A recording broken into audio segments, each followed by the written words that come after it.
Amma ba'du.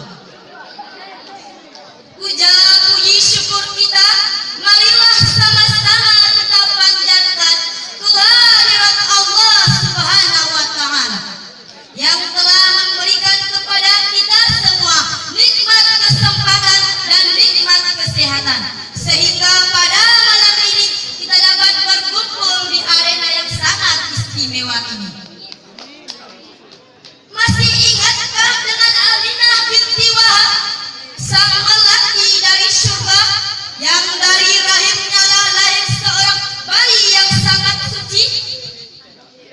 Ataupun Abdullah bin Abdul Muttalib, seorang pemuda yang tampak lagi bijaksana yang karenanya lahir seorang pemuda penghulu sekalian anbiya, dialah Nabi besar Muhammad sallallahu alaihi wasallam.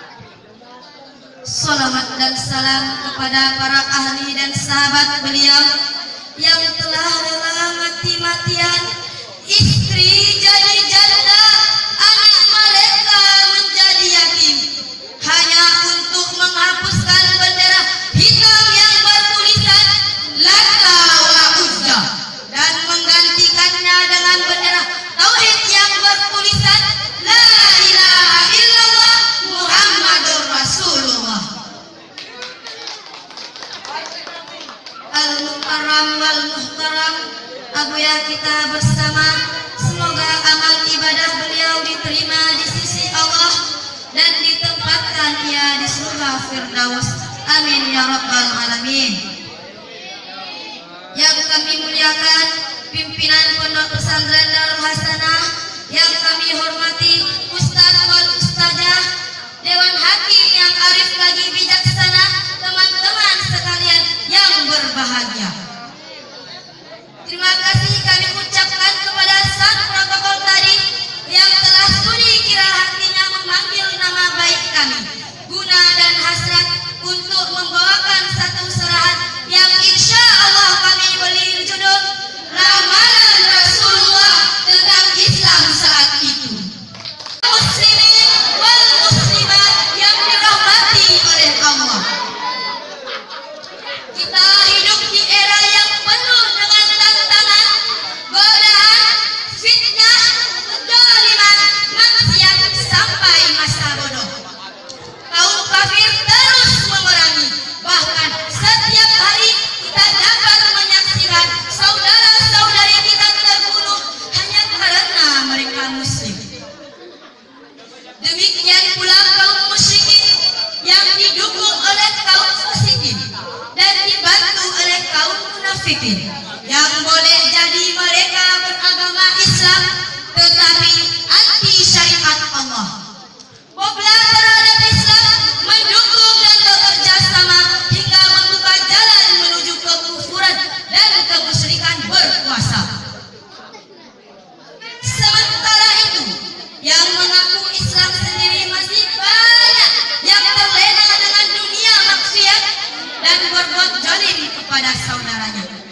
Bahkan ada muslim yang asik dengan sendirinya, hobinya bertingkah masa bodoh, cuek seakan tidak terjadi apa-apa.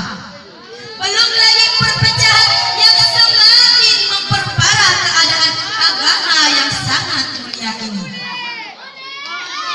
Keadaan ini persis dengan apa yang telah Rasulullah sampaikan pada 15 abad yang telah lalu.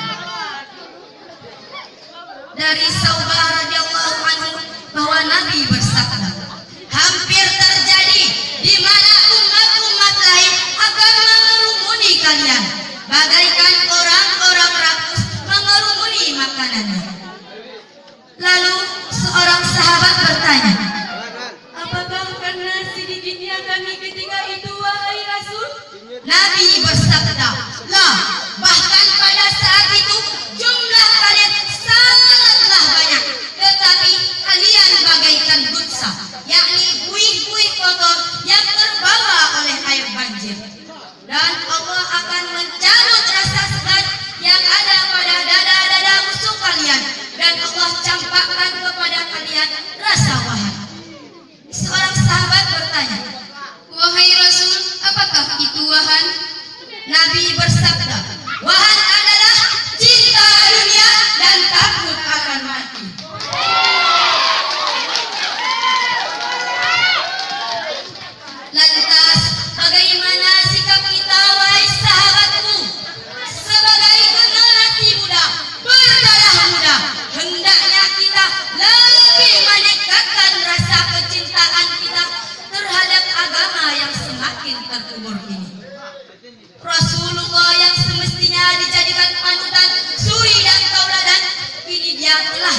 kebaikan. Contoh dekatnya saja, para orang tua sampai anak muda sudah jarang yang mau mengidolakannya. Jika ditanya, "Dek, idolanya siapa, Dek?" Jerayu. Kalau Adek? Bilal. Kalau Adek? Aliando. Jarang sekali saya dengar jika ditanya, "Dek, idolanya siapa, Dek?" "Idola saya Kak, Rasulullah Shallallahu Alaihi Wasallam."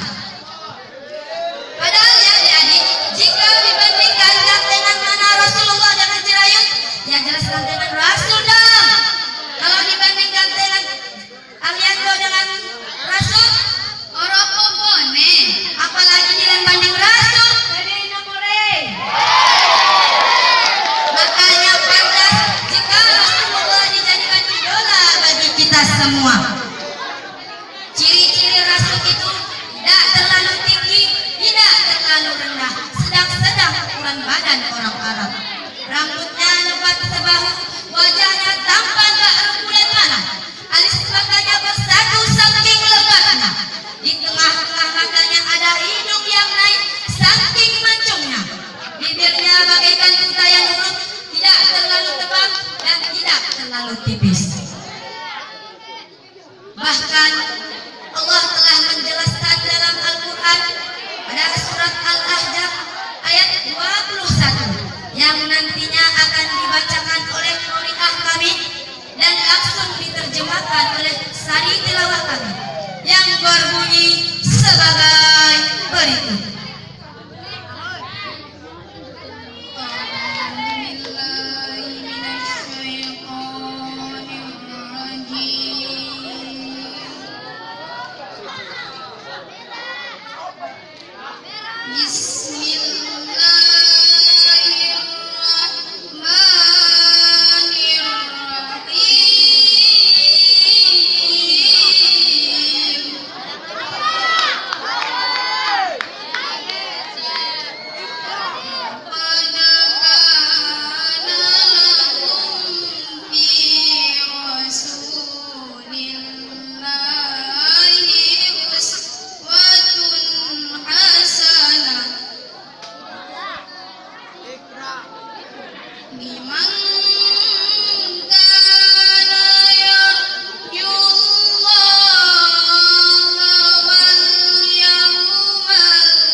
Ganteng sangat.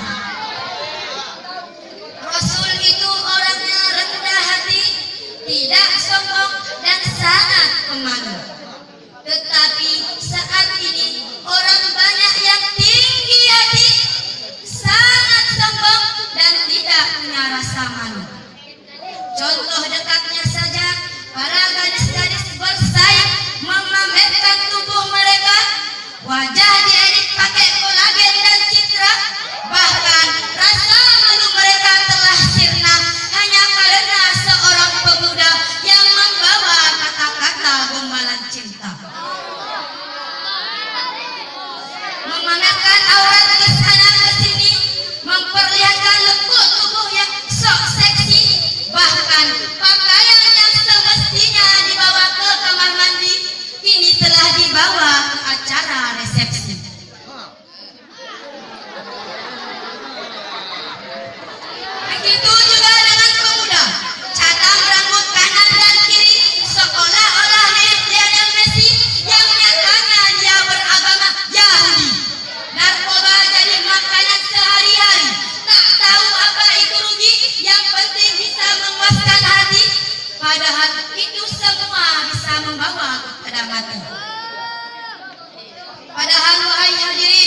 Yang dimaksud dengan pemuda sejati yang dicinta oleh Nabi adalah Pak Syair Gus Azmi mengatakan, pemuda yang sejati yang dicinta oleh Nabi bukan yang berotot bersih apalagi tukang selfie. pemuda anti maksiat dengan membaca salawat dan tak pernah lupa mengerjakan sholat.